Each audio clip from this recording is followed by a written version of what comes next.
Assalamualaikum warahmatullahi wabarakatuh. Apa kabarnya teman-teman? Berharap kalian sehat dan tetap semangat. Alhamdulillah kita sudah di tema 4D, yaitu berbagai pekerjaan. Subtema 1, jenis-jenis pekerjaan. Pembelajaran 1 dan 2. Tujuan pembelajaran 1. Peserta didik mampu menuliskan contoh kegiatan yang dapat menjaga keseimbangan dan kelestarian sumber daya alam di lingkungan sekitar dengan tepat. Yang kedua, peserta didik mampu membuat cerita pendek berdasarkan gagasan pokok dengan benar. Yang ketiga, peserta didik mampu mengidentifikasi unsur-unsur cerita dongeng dengan benar. Yang keempat, peserta didik mampu membuat rencana kegiatan untuk menjaga kelestarian sumber daya alam di sekitar mereka dengan detail. Yang kelima, peserta didik mampu mempraktikkan kegiatan menjaga kelestarian alam dan menuliskan laporannya dengan detail. Planet Bumi terdiri atas 29% daratan dan 71% perairan. Luas hutan hanya 31% dari luas daratan. Hutan sangat penting bagi kehidupan manusia. 300 juta orang hidup di dalam hutan. 1,6 miliar orang menggantungkan hidupnya pada hutan. Hutan adalah tempat hidup berjuta flora dan fauna. Hutan melindungi cadangan air dan menyediakan oksigen bagi kehidupan.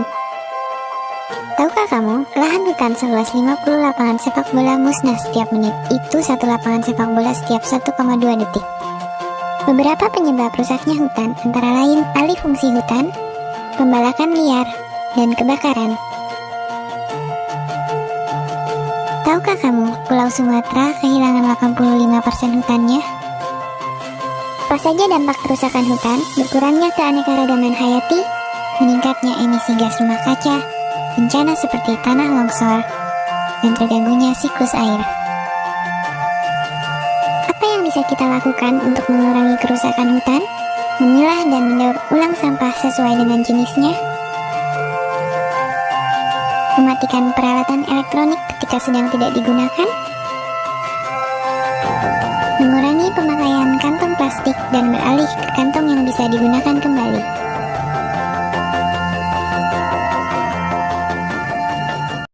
Hutan merupakan salah satu sumber daya alam yang banyak dimanfaatkan manusia. Jika sumber daya alam diambil terus-menerus, maka lama-kelamaan tentu akan habis. Oleh karena itu, kita harus melestarikan setiap sumber daya alam dengan baik. Pelestarian sumber daya alam yang berhasil dapat menjaga ketersediaan sumber daya alam bagi generasi selanjutnya. Berikut ini berbagai pelestarian sumber daya alam di berbagai elemen kehidupan. Pelestarian sumber daya air. Air merupakan sumber daya alam yang sangat penting bagi kehidupan. Oleh karena itu, sangat penting menjaga ketersediaan sumber daya air. Nah, berikut ini cara-cara melestarikan sumber daya air. 1. Menjaga kelestarian hutan.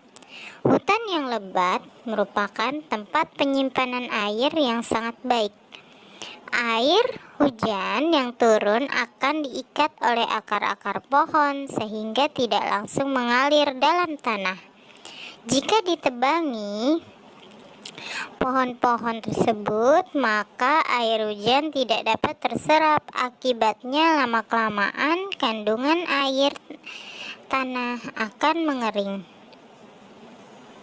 Yang kedua, tidak mencemari sumber-sumber air. Sungai, sumur, dan danau merupakan sumber air bersih yang dapat digunakan penduduk sekitar untuk memenuhi kebutuhan akan air bersih. Pembuangan sampah dan limbah di sungai, sumur, dan danau dapat mengotori air sehingga tidak dapat digunakan. Selanjutnya, mendaur ulang air. Air sungai yang kotor dapat didaur ulang atau dijernihkan dengan cara tertentu dan dengan penambahan bahan kimia tertentu sehingga dapat digunakan lagi. Nah, selanjutnya menggunakan air dengan bijak. Menggunakan air dengan bijak dan hemat dapat menjaga ketersediaan air bersih, terutama ketika musim kemarau.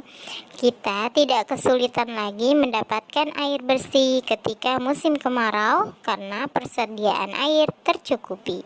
Pelestarian sumber daya tanah. Tanah yang subur merupakan sumber daya alam yang sangat penting karena dapat dimanfaatkan manusia sebagai lahan pertanian. Oleh karena itu, kesuburan tanah harus dijaga. Berikut ini cara-cara menjaga kesuburan tanah. 1. Harus dibajak atau dicangkul agar tanah tetap gembur. Yang kedua, tanah harus diberi pupuk secara teratur. Yang ketiga, tanah yang gundul perlu ditanami kembali.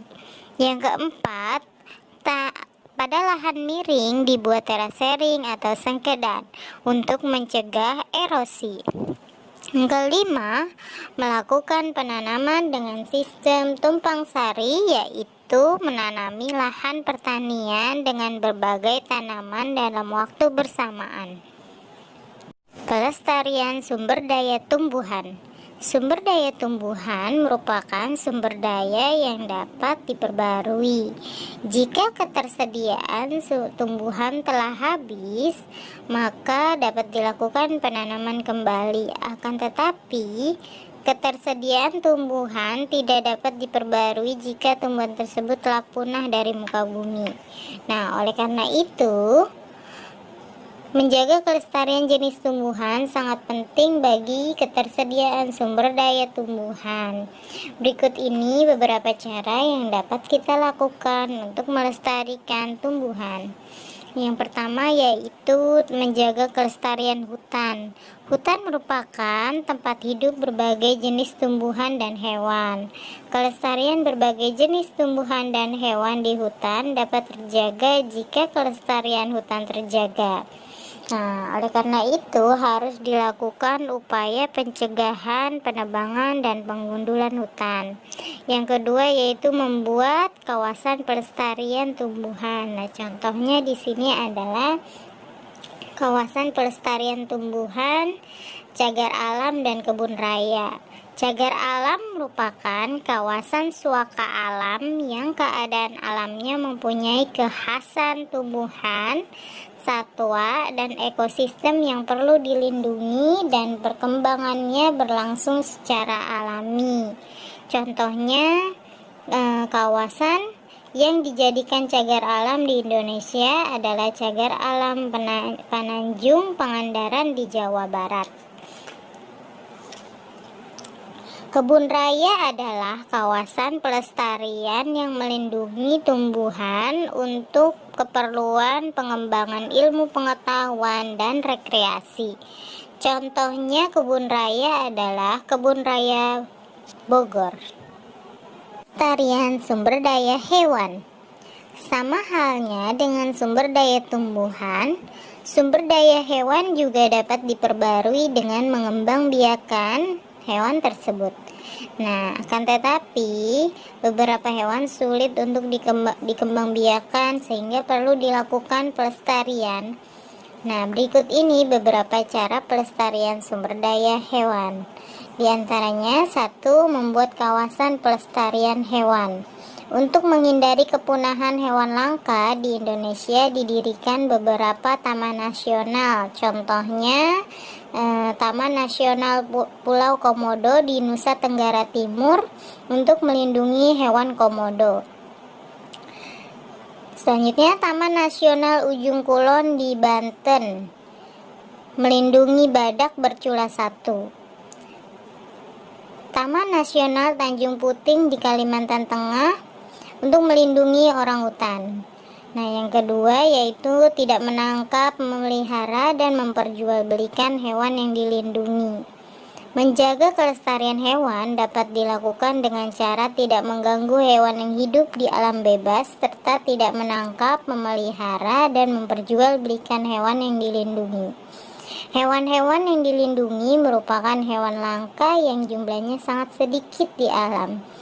Jika kita mengganggu dan menangkapnya, maka hewan-hewan itu lambat laun akan punah. Pelestarian sumber daya barang tambang. Barang tambang diperoleh dengan cara ditambang. Nah, barang tambang ini ada dua jenis, yaitu barang tambang logam dan barang tambang non-logam. Contoh barang tambang logam adalah emas, perak, tembaga, aluminium, nikel, besi, dan baja. Contoh barang tambang non-logam adalah batu bara, minyak bumi, dan gas alam. Dan ada juga barang tambang mineral yang termasuk barang tambang non-logam. Misalnya batu kapur, kalsit, asbes, yodium, dan belerang. Sumber daya barang tambang termasuk sumber daya yang jumlahnya terbatas. Barang tambang tidak dapat diperbarui seperti tumbuhan dan hewan. Oleh karena itu, perlu dilakukan beberapa hal agar ketersediaan barang tambang dapat terjaga. 1. Menghemat penggunaan bahan bakar. Bahan bakar seperti bensin, gas LPG merupakan hasil pengolahan minyak bumi. Kebutuhan bahan bakar sangat besar, sedangkan ketersediaannya terbatas. Oleh karena itu, penggunaan bahan bakar harus dihemat. Cara menghemat penggunaan bahan bakar misalnya dengan memilih menggunakan angkutan umum daripada kendaraan pribadi. Selanjutnya, daur ulang logam. Beberapa barang tambang dari logam dapat didaur ulang kembali menjadi barang baru. Contoh logam yang dapat didaur ulang adalah seng, besi, dan baja. Barang bekas dari seng, besi, dan baja dipisahkan lalu dilebur menjadi logam, dan logam cair akan dicetak menjadi barang baru. Selanjutnya, ketiga yaitu menghemat penggunaan listrik. Nah, listrik ini juga dihasilkan salah satunya dari pembakaran batu bara. Semakin sedikit menggunakan listrik, pemakaian batu bara juga semakin berkurang. Cara menghemat listrik misalnya dengan mematikan alat elektronik yang tidak digunakan. Paragraf pada gagasan pokok. Untuk memahami suatu bacaan atau cerita, maka bacaan atau cerita tersebut harus lengkap. Cerita atau bacaan yang lengkap terdiri atas bagian awal, bagian tengah, dan bagian akhir. Bacaan atau cerita yang lengkap merupakan jalinan dari paragraf-paragraf yang saling berhubungan dan membentuk alur cerita yang runtut. Nah, teman-teman, berikut teman-teman perhatikan gambar yang ditampilkan. Nah, pada setiap gambar tersebut dapat dibuat menjadi sebuah kalimat pokok. Gambar pertama berkaitan dengan gambar kedua dan seterusnya. Begitu pula kalimat pokoknya. Kalimat pokok pertama berkaitan dengan kalimat pokok kedua dan seterusnya. Gagasan pokok untuk gambar pertama yaitu Pak Ahmad seorang petani. Gagasan pokok untuk gambar kedua, Pak Ahmad juga memiliki kebun buah. Gagasan pokok untuk gambar ketiga, Pak Ahmad menjual hasil kebunnya di pasar. Selanjutnya, gagasan pokok untuk gambar keempat, Pak Ahmad orang yang dermawan. Setiap gagasan pokok tersebut dapat dikembangkan menjadi sebuah paragraf. Nah, selanjutnya rangkaian paragraf-paragraf tersebut membentuk sebuah cerita. Nah, berikut gagasan pokok pada gambar-gambar tersebut dikembangkan menjadi sebuah paragraf sehingga membentuk sebuah cerita yang utuh. Nah, teman-teman, pada gagasan pokok untuk gambar pertama yaitu Pak Ahmad seorang petani dikembangkan menjadi sebuah paragraf yaitu Pak Ahmad seorang petani. Sawah Pak Ahmad sangat luas. Untuk mengelola sawah miliknya, Pak Ahmad memperkerjakan para tetangga sebagai imbalannya. Tetangga Pak Ahmad tersebut mendapatkan sebagian dari hasil panen sawah yang dikelolanya. Gagasan pokok untuk gambar kedua yaitu Pak Ahmad juga memiliki kebun buah. Nah, dikembangkan menjadi sebuah paragraf. Selain memiliki sawah, Pak Ahmad juga memiliki kebun buah. Di kebun buahnya itu, Pak Ahmad menanam buah jeruk dan apel. Pak Ahmad juga dibantu para tetangga untuk mengelola kebun tersebut. Bila musim panen tiba, mereka bekerja secara gotong royong untuk memetik dan mengumpulkan buah. Setelah itu, buah-buah tersebut dijual ke pasar. Gagasan pokok untuk gambar ketiga, Pak Ahmad menjual hasil kebunnya di pasar. Dikembangkan menjadi sebuah paragraf. Dibawa dengan truk besar, Pak Ahmad menjual hasil kebunnya di pasar.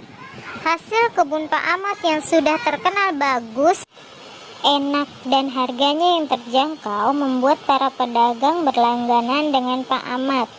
Selain para pedagang, para pembeli juga mengaku senang membeli buah dari hasil kebun Pak Ahmad karena buahnya yang bagus dan rasanya yang enak.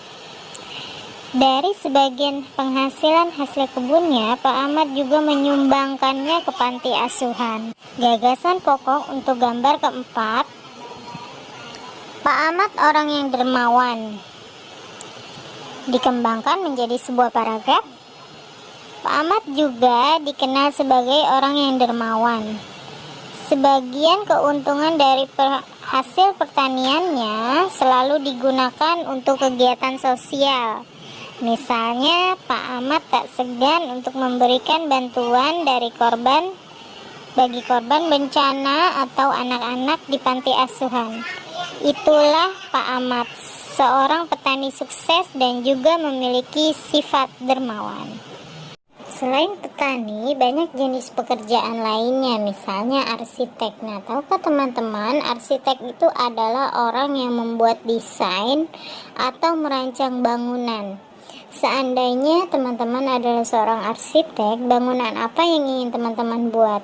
Nah, teman-teman, berikut ini adalah gambar-gambar yang teman-teman jadikan ide untuk menggambar, biasanya gambar bangunan atau rumah. Nah, gambar bangunan atau rumah merupakan gambar bentuk 3 dimensi. Bentuk 3 dimensi adalah bentuk yang memiliki panjang, lebar, dan tinggi. Namun gambar yang teman-teman buat merupakan bentuk 2 dimensi. Bentuk 2 dimensi hanya memiliki panjang dan lebar saja. Cara menggambar bentuk 3 dimensi dapat teman-teman peroleh di tema selanjutnya. Nah, pada tema ini teman-teman akan berlatih membuat gambar 2 dimensi. Nah, gambar 2 dimensi ini dapat dibentuk dari beberapa kumpulan 2 bangun dimensi. Misalnya, gambar rumah dapat terbentuk dari bangun segitiga dan segi 4, atau teman-teman dapat berimajinasi atau membuat gambar yang lainnya, gambar 3 dimensi dengan bentuk-bentuk yang dari 2 dimensi lainnya. Adakah dari teman-teman yang bercita-cita ingin menjadi arsitek atau bercita-cita yang lain? Nah, agar teman-teman dapat mewujudkan cita-citanya dengan baik, maka teman-teman harus rajin belajar dengan tekun dan tidak bermalas-malasan. Sikap malas dapat merugikan diri sendiri. Nah, berikut akan Miss tampilkan cerita tupai dan kelinci pemalas. Di sebuah hutan tinggallah 2 sahabat. Mereka adalah kelinci dan seekor tupai. Setiap hari mereka selalu menghabiskan waktu bersama-sama. Pada suatu hari, Tupai mengatakan kepada kelinci, "Musim hujan sebentar lagi akan datang. Mari kita bekerja membuat sarang, supaya bila hujan turun, kita punya tempat untuk berteduh." "Ya, betul," kata kamu. "Tapi izinkan aku istirahat dulu," jawab kelinci. Pada sore hari itu, hujan turun dengan deras. Tupai dan kelinci berteduh di bawah pohon. Mereka basah dan kedinginan. "Jika kita punya sarang, tentu kita tidak akan basah begini," kata Tupai. "Ya, betul juga apa yang kamu katakan. Besok pagi kita akan buat sarang," kata kelinci lagi. Keesokan paginya, cuaca sangat cerah. Tupai kembali mengajak kelinci untuk membangun sarang. "Lebih baik kita pergi cari kayu untuk membangun sarang," kata Tupai. "Tapi bukan sekarang," jawab kelinci. "Kita masih ada banyak waktu lagi.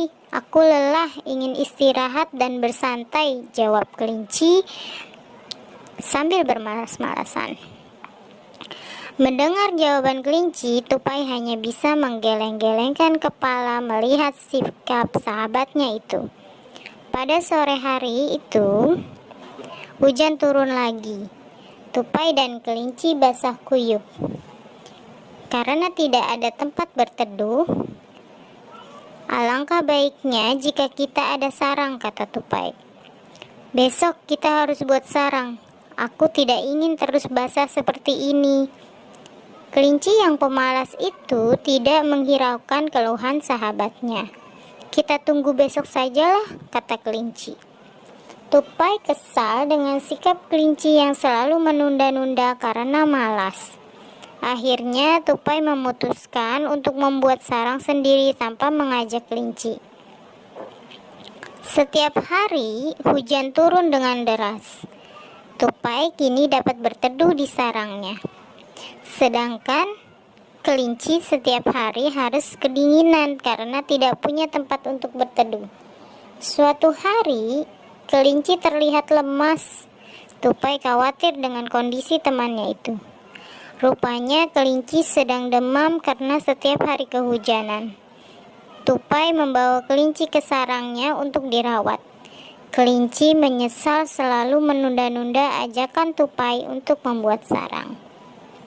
Setelah teman-teman menyimak cerita Tupai dan kelinci pemalas tadi, teman-teman tahukah setiap cerita terdapat unsur-unsur yang dapat membangun cerita.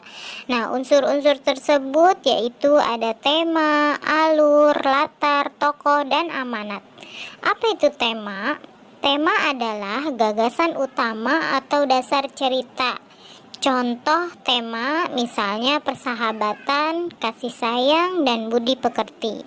Yang kedua yaitu alur. Alur adalah rangkaian peristiwa dalam sebuah cerita. Secara umum alur terbagi ke dalam bagian awal cerita, bagian tengah cerita, dan bagian akhir cerita. Nah, yang ketiga yaitu latar. Latar ini adalah tempat kejadian cerita, misalnya di hutan, di istana, atau di sebuah desa. Nah, yang keempat yaitu tokoh. Nah, tokoh ini adalah pemeran dalam cerita. Tokoh ini dapat berupa binatang atau manusia. Nah, yang terakhir yang kelima yaitu amanat. Nah, amanat ini adalah pesan yang ingin disampaikan dalam cerita ya. Setiap cerita itu mempunyai pesan yang disampaikan. Nah, untuk dapat menjelaskan unsur-unsur sebuah cerita, teman-teman harus membaca terlebih dahulu atau mendengarkan terlebih dahulu cerita itu hingga selesai. Nah, berikut ini merupakan unsur cerita yang terdapat dalam cerita Tupai dan Kelinci Pemalas. Nah, kita tentukan dari temanya. Temanya itu tentang apa, teman-teman? Kira-kira tentang persahabatan ya. Persahabatan antara Tupai dan kelinci ya. Yang kedua alurnya. Alurnya ini dibagi menjadi 3, yaitu alur awal cerita, alur bagian tengah, dan akhir cerita. Nah, di sini pertama bagian awal cerita dulu ya. Bagian awal cerita di yang pertama kita bagi 3 poin ya. Yang pertama, cerita diawali dengan pengantar persahabatan tupai dan kelinci di hutan ya. Yang kedua, tupai mengajak kelinci untuk membuat sarang. Yang ketiga, kelinci menunda membuat sarang sehingga mereka kehujanan. Nah, di bagian tengah cerita, tupai kembali mengajak kelinci membuat sarang, tetapi kelinci selalu menunda-nunda. Yang kedua, tupai membuat sendiri sarang tanpa mengajak kelinci. Yang ketiga, tupai dapat berteduh di sarang, tetapi kelinci kehujanan setiap hari. Nah, selanjutnya bagian akhir cerita. Nah, di sini poin pertama yaitu kelinci sakit dan tupai khawatir akan kondisi temannya. Yang kedua, tupai membawa kelinci ke sarangnya. Dan poin ketiga, kelinci menyesal karena menunda-nunda pekerjaan. Nah, teman-teman teman-teman bisa menentukan alur cerita tersebut dari inti dari setiap paragraf ya, atau kalimat utama dari setiap paragraf. Nah, selanjutnya latar ini tempat kejadian cerita tersebut di mana? Di hutan ya. Lalu tokohnya terdiri dari siapa? Teman-teman sudah tahu ya, yaitu kelinci dan tupai. Nah, amanat itu tadi apa? Pesan yang disampaikan dari cerita tersebut. Nah, pesannya yaitu jangan malas dan suka menunda-nunda pekerjaan karena akan merugikan diri sendiri ya. Pencemaran lingkungan merupakan masalah lama yang dihadapi manusia, di mana hingga saat ini masalah tersebut masih belum dapat terselesaikan, malah bertambah parah. Pencemaran lingkungan merupakan satu dari beberapa faktor yang dapat mempengaruhi kualitas lingkungan. Pencemaran lingkungan atau environmental pollution adalah masuknya bahan-bahan ke dalam lingkungan yang dapat mengganggu kehidupan makhluk hidup di dalamnya. Zat yang dapat mencemari lingkungan dan dapat mengganggu kelangsungan hidup makhluk hidup disebut dengan polutan. Polutan di sini dapat berupa zat kimia, debu, suara, radiasi, atau panas yang masuk ke dalam lingkungan. Macam-macam pencemaran lingkungan, diantaranya ada pencemaran air, pencemaran tanah, pencemaran udara, dan pencemaran suara. Setelah teman-teman menyimak tayangan tadi, teman-teman tahu itu merupakan pencemaran lingkungan. Apa itu pencemaran? Atau pencemaran lingkungan? Pencemaran atau pencemaran lingkungan adalah masuknya benda-benda berbahaya ke dalam lingkungan sehingga menjadi tidak sehat. Nah, berikut ini merupakan jenis-jenis pencemaran. Yang pertama itu pencemaran air.